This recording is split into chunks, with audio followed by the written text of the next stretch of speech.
Islam at a glass is brought to you by जिंदगी हक है और मौत बर हक। अर्रियान मुस्लिम फ्यूनरल सर्विसेज काबिल एतमाद और शरीयत के ऐन मुताबिक बरसा बरस से हफ्ते के 7 दिन खिदमत में मसरूफ़ अमल। Phone 3472590055।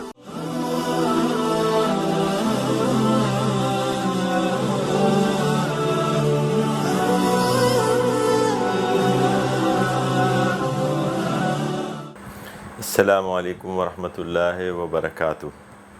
Alhamdulillah ahda wassalatu wassalamu man la nabiyya ba'da. Dear viewers, today's topic is about hijab in Islam. This topic is much in discussion these days and even have become sometimes a topic of debate and even among Muslims. This tells you that something which has not been debated for 1400 years has now come under some debate and discussion. So it's good to discuss this topic, as it's a very current situation that we need to discuss and dispel some of the misconceptions that are being thrown around this topic. So to start with, I think I will just recite parts of two of the ayahs which are directly related to this subject, and we will use this reference as we go about in our discussion. So the first ayah that is referred for this subject is from Surah An-Nur, which is Surah number 24 and ayah 31 of this surah. So I'll not recite the whole ayah for the sake of time, and just read the part that is related to the hijab. In that it says, وَلَا يَضْرِبَنَّ بِخُمُورِهِنَّ عَلَى جُيُوبِهِنَّ. In that, Allah subhanahu wa ta'ala through His Prophet is telling the believing woman to draw their khimar or the headscarves on their chest. So this is one of the reference from the Quran about hijab, and the other one is from Surah Al-Ahzab, that is also used by scholars as a reference towards hijab. That is Surah number 33. This is a small ayah, so I'll just read the whole ayah for you. Bismillah ar-Rahman ar-Rahim. Ya ayyuhan nabiyyu qul li azwajika wa banatika wa nisa'il mu'minina yudnina alayhinna min jalabibihinna zalika adna an yu'rafna fala yu'zayna wa kana Allahu ghafurar rahima. The translation of this ayah is, O Prophet sallallahu alaihi wasallam, tell your wives and your daughters and the women of the believers to bring down over themselves part of their outer garments that is more suitable, that they will be known and not be abused, and ever is Allah forgiving and merciful. Sadaqallahu al-Azim. So these two ayahs, as I said, that they are referred to when on this subject of hijab. In one of the ayah, it is said that the Muslim woman should cover their chest with part of the khimar. That means the khimar is the headscarf. That means head is already covered. It is applied there. The head is already covered, and the part of it is thrown on top of their chest, so their adornment is concealed. That's how the rest of the ayahs, part of the ayah says. And there are other details about relaxation, when to do this and when not to do this, which are the relationships where there are relaxations. So all that is giving, but we are not going into that details. We are just talking about this very subject, and because of the importance of various things that are happening around in Muslim world, and also in the places where Muslims are living as minorities, and things are lately have become little difficult for the Muslims in general to practice their outwardly religion, like their appearance, or part of it is hijab for the woman also.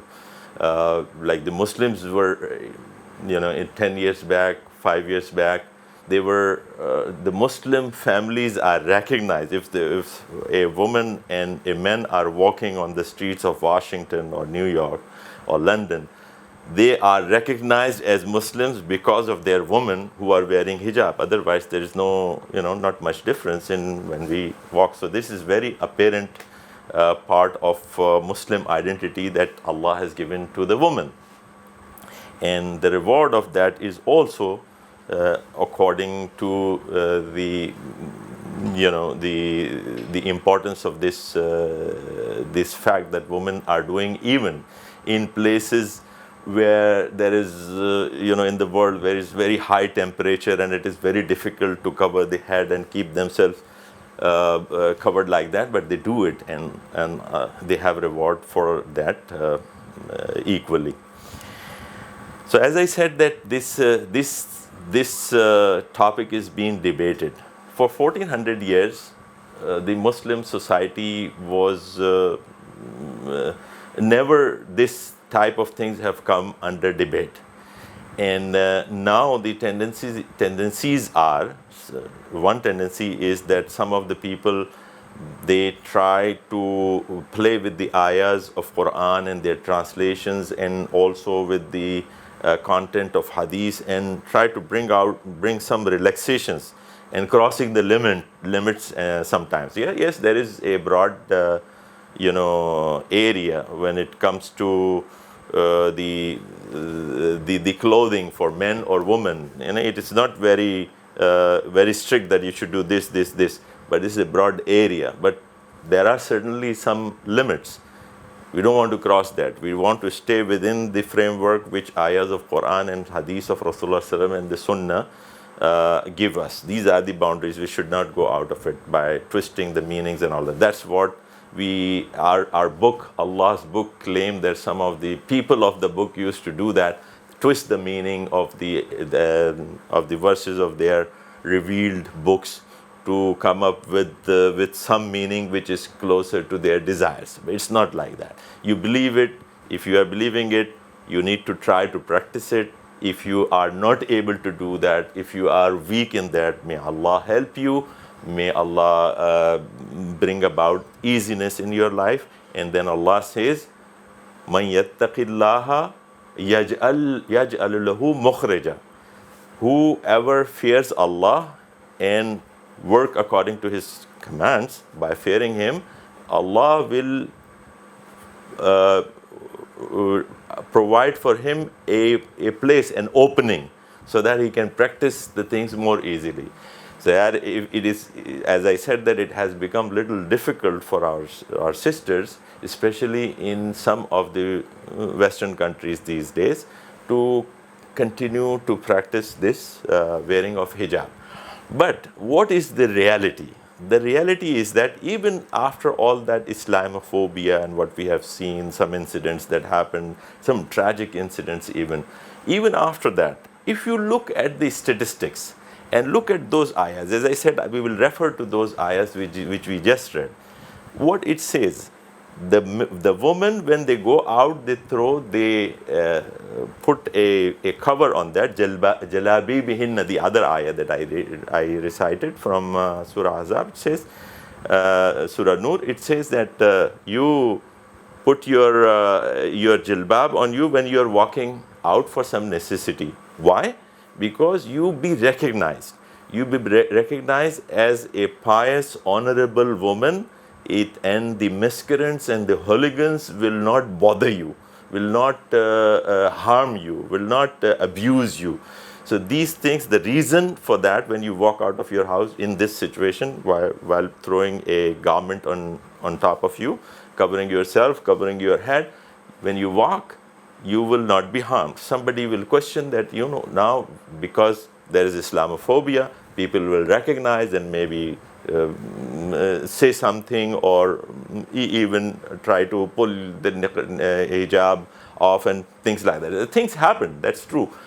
But the statistics show us that the number of such incidents still are not so alarming, as the statistics that we can see is for the abuse of women in general in those societies. I should not say it's not alarming. It is alarming. Even a little bit should be alarming. But I am comparing the two.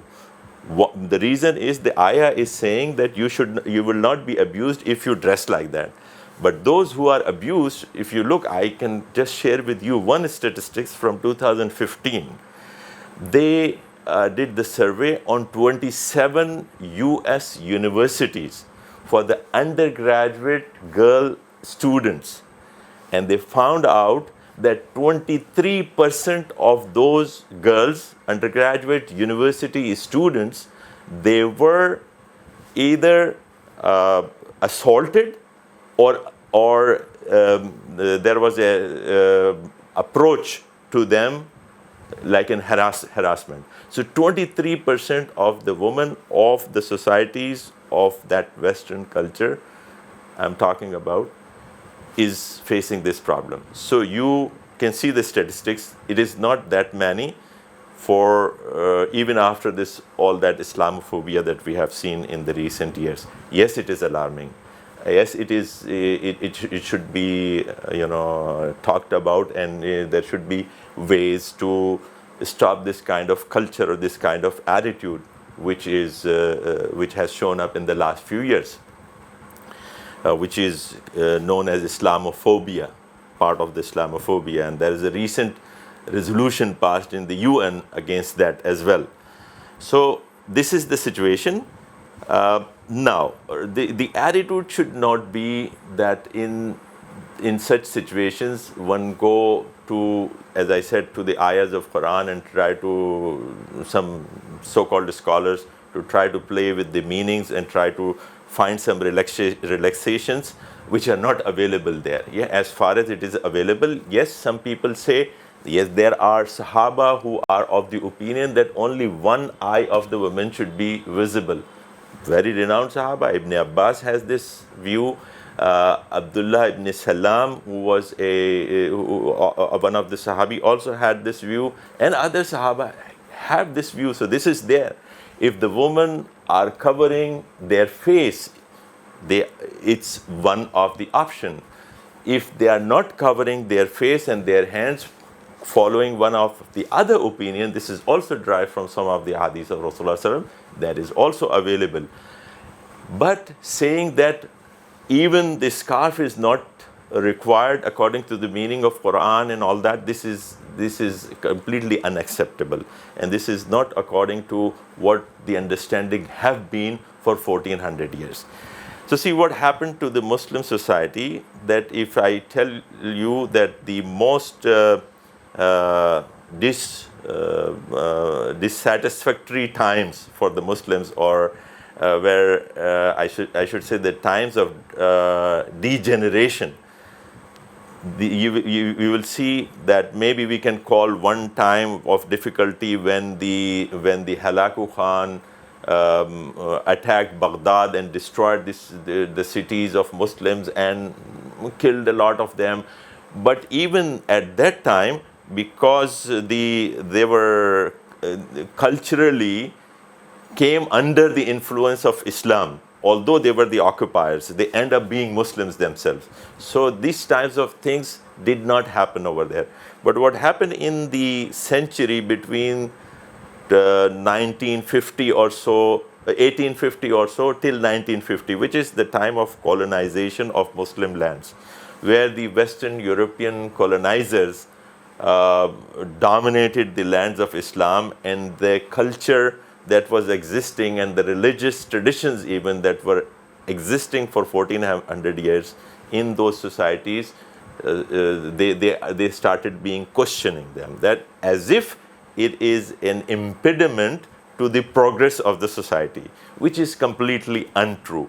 We have seen in various Muslim society and even in the Western world that women are, the covering women, even with the niqab or hijab and like that, they are serving in high positions. They are surgeons, they are entrepreneurs, they are in the education field. Everywhere women are performing, and this hijab or niqab even is not a hurdle for them to proceed in their progress in the society.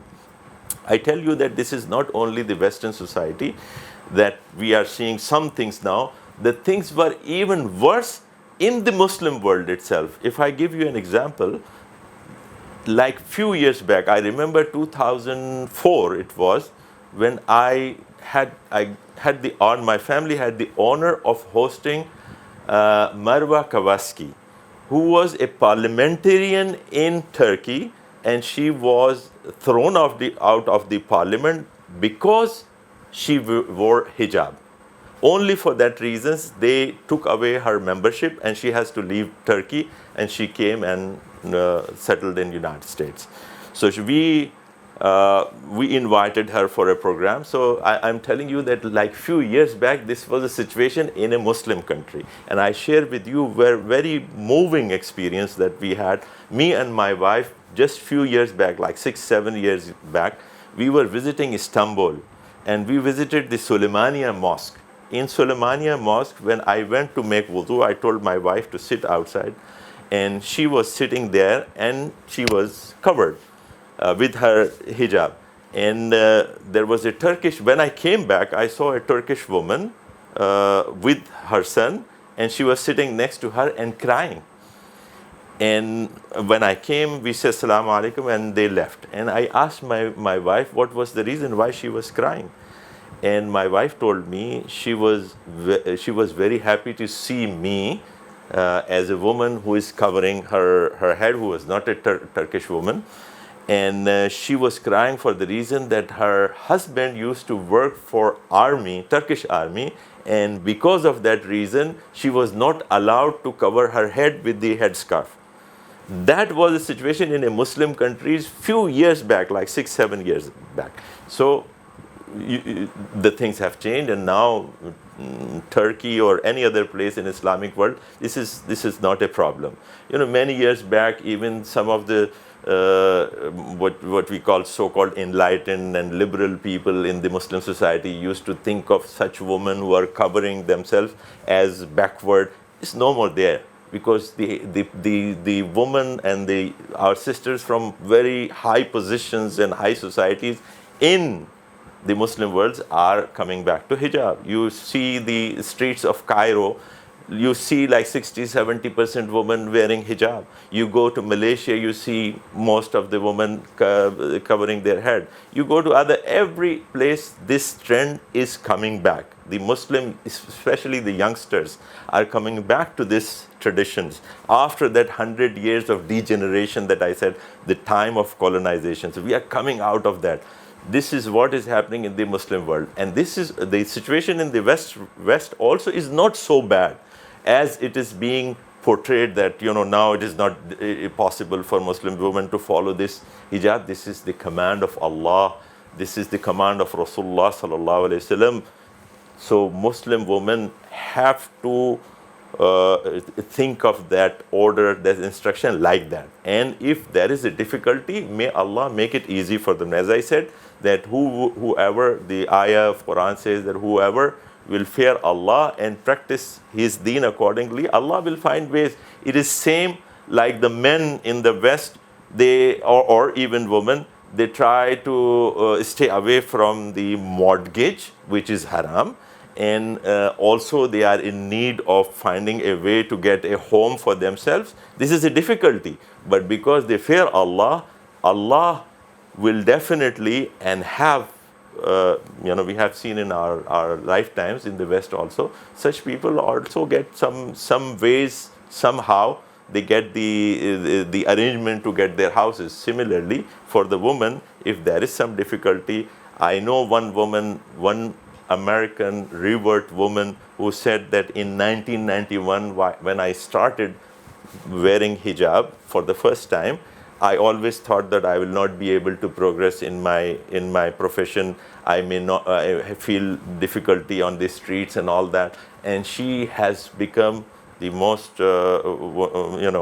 very much successful woman in her career.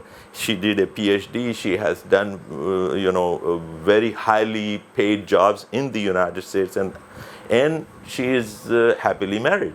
So all that is happening in the background, Islamophobia and all that, but this is not a situation where we start reinventing Islam. Islam is there. If you can practice it, you accepted Islam, you have to agree to certain things that Allah is telling you. If you have difficulty, as I said, then we all pray that things will become easier. And on the other hand, the people who are very tough and women who are, for example, sisters who are not making the hijab, this is not also a very good way of handling this situation. Yes, you need to make da'wah, you need to let them know what is the norms, what are the sayings of Prophet ﷺ, what the Quran is demanding from you. You cannot say that this is wrong. Yes, you can say I am weak and I'll try, and they will try. When they will try, Allah will make things easy for them. So on that, we should end our topic by saying that hijab or any other thing that is given to us by Allah and His Prophet is for us to believe that that is the best way. This is how Islam works. Yes, there are things that you have some difficulty in handling, but as much as the difficulty will be, you will get that much reward for following that instruction of Allah and His Prophet. أقول قولي هذا واستغفر الله لي ولكم ولسائر المؤمنين والمؤمنات. السلام عليكم ورحمة الله.